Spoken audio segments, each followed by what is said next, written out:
Печальная весть.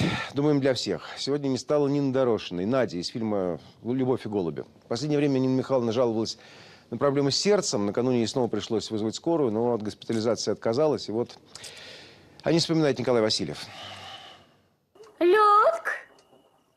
Людк! Что? Глянь, что делается. Роль Нади и сама Нина Дорошина называла вершиной своего творчества. После фильма «Любовь и голуби» играть в кино она отказывалась принципиально. Такая запредельная требовательность к самой себе, к партнерам. Это я вот как пацан, я помню это все. Актеру Игорю Ляху, сыгравшему Леньку, на съемках фильма «Любовь и голуби» было столько же лет, как Нине Дорошиной, когда она впервые попала на съемочную площадку. Кто же еще идет по театральному? По театральному? Я! Кажется, я! Нелли Панина из театрального училища.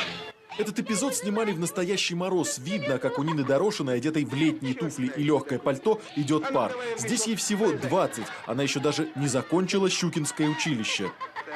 Надо ой-ой-ой-ой-ой-ой, сколько съесть соли, мешков, чтобы потом получить вот эти вот аплодисменты, цветы, поездки красивые и все. Это надо, чтобы в твоей жизни это состоялось. А не у всех это может состояться. В 1954-м на съемках картины «Первый эшелон» Нина Дорошина познакомилась с Олегом Ефремовым. Зимой поедешь на курсы механизаторов, курносые? Записывать? Да уж, Что уж? записывайте уж.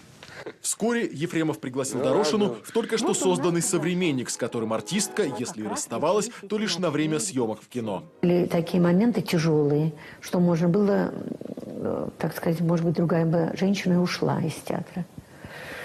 Вот. Но для меня был дороже мой театр, мои роли, которые я играю. Дорошина – остро характерная актриса. Ее образы на сцене – и драма, и комедия. От горьковской Василисы «На дне» и чеховской Маши из «Чайки» до шварцевской принцессы в «Голом короле» и, конечно, все той же Нади. Она ведь тоже начиналась на театральной сцене. И именно успех спектакля «Любовь и голуби» породил популярную кинокартину.